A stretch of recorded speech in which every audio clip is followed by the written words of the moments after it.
What if someone could see into the depths of your soul? Would you be eager to know what they saw? Would you be afraid of what might be revealed? Today we'll explore a remarkable dream of St. Don Bosco that did just that for the boys under his care.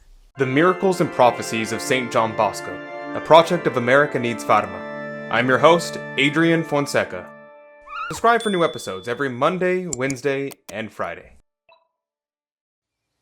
Today we'll dive in to an extraordinary dream that St. Don Bosco had a profound impact on the lives of young men of the Oratory. Before we begin, here is one idea to think about during the story.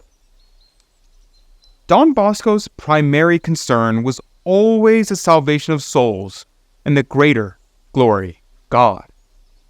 And a question for you. Considering Don Bosco's ability to see the true spiritual state of the boys, how important do you think it is to regularly examine your own conscience?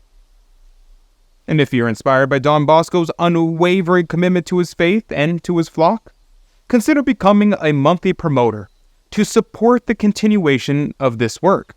The details are in the description box down below, but now let's dive in to our story. On the evening of January 13th, 1861, the boys had all gathered around their spiritual father and guide, attended to his every word. You see, it was Don Bosco's custom to send the boys off to bed each night after what he called a good night. And on this particular night, his young charges were eager to learn the details of a dream he had had over the course of 3 nights, December 28th, 29th, and 30th.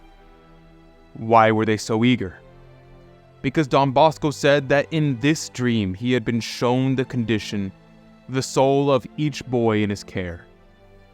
Obviously, each young man was eager to hear about his soul. I know I would have been. I would have been paying very close attention. Now, this account comes from a compilation of the chronicles of 2 of Don Bosco's priests, Father Bonetti and Father Rufino.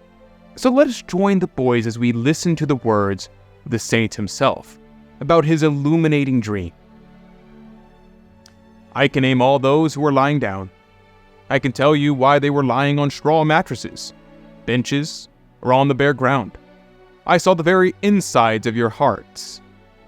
Many hearts were lined with the most fragrant roses, lilies, and violets, symbolizing charity, purity, and humility.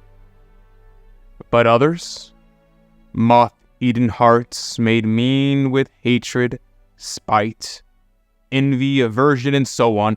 Some boys had vipers in their hearts, signifying repeated mortal sins. Others had clay, a symbol of attachment to earthly, sensual things. Empty hearts meant that these boys, though in a state of grace and detached from worldly things, did not strive through prayer to acquire the holy fear of God. They lead a careless life. Even if they manage to avoid the devil's first snare, they will still become bad gradually. Hence, my dear boys, if you have not yet put your conscience in order, do not delay any further. Come to me. Only promise that you will not hide anything. If you don't know what to say, don't worry, I will say it for you. I can tell each of you his past and present, as well as a little of his future. I really shouldn't be telling you these things. My dear boys, I shudder at the thought. I assure you, I would never have believed that this very oratory had so many boys in such a spiritual mess. No, I would never have believed it. I was amazed to see so many boys covered with sores lying on the ground. I tell you, I spent frightful days and nights. I praise those who have already cleared their consciences. And there are many who are still not giving it a thought. As he spoke with deep emotion, tears were falling from his eyes. After a short pause, he bade us all good night. Many boys also wept. His words obtained their desired effect. With that, I am done with this particular dream. But as we have more time, let me share some more tales of the supernatural that's taken from the Rufino Chronicles, written just days after the scene I just related to you.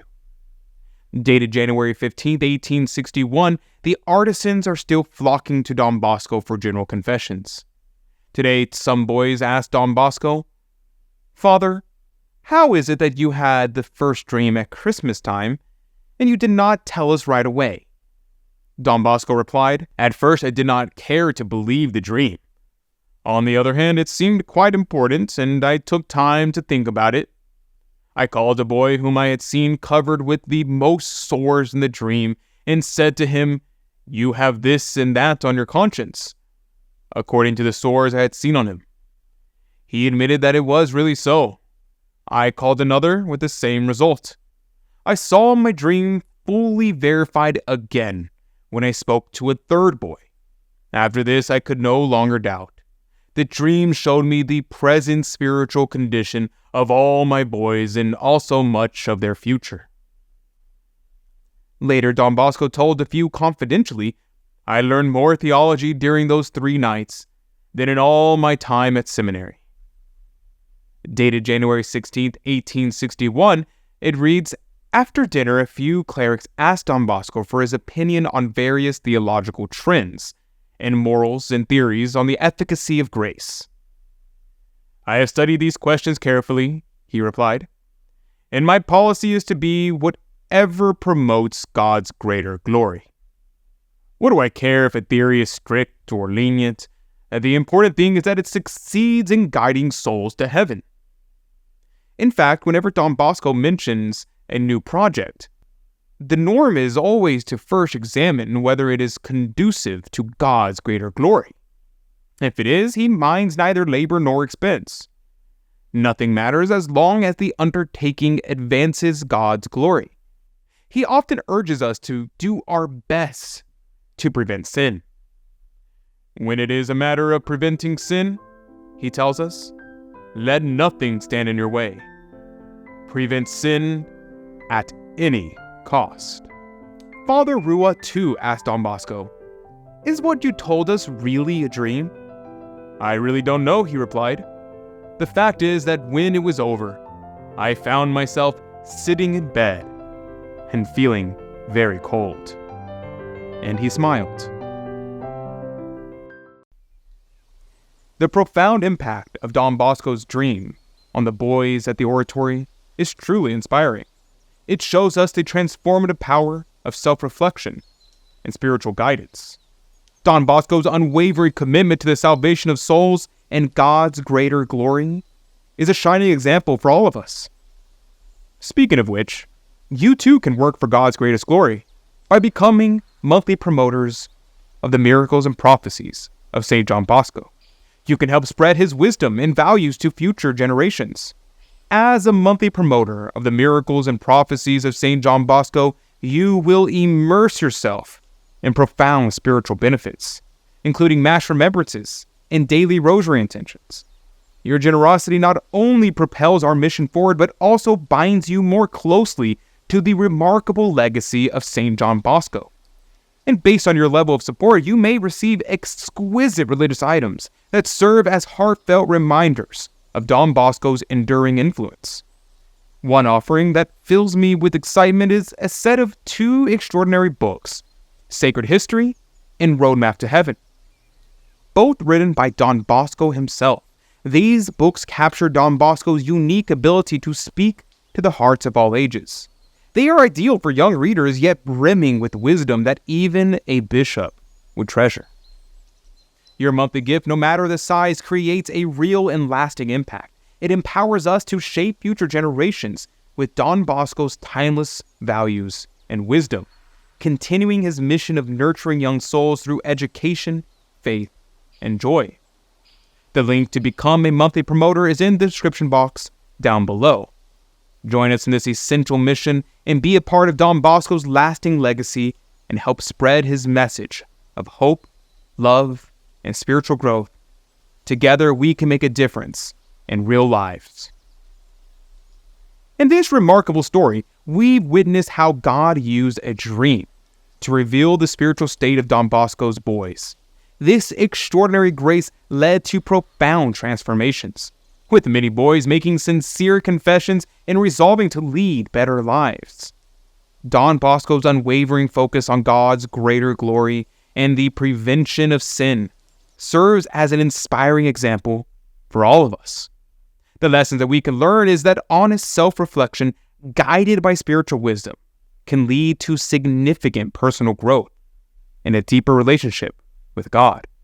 Like Don Bosco, may we all strive to use our gifts, experiences, whether mystical or ordinary, to bring about good in the world and lead others closer to God. But what did you think about today's video? Let me know in the comment section down below. What did you find most interesting? I'd be very curious, and I try to respond to as many comments as I can. So be sure to be there. I'll see you there. Thank you for joining me today. May St. John Bosco pray for us, and may God bless you and Mary Immaculate keep you under her mantle. God love you.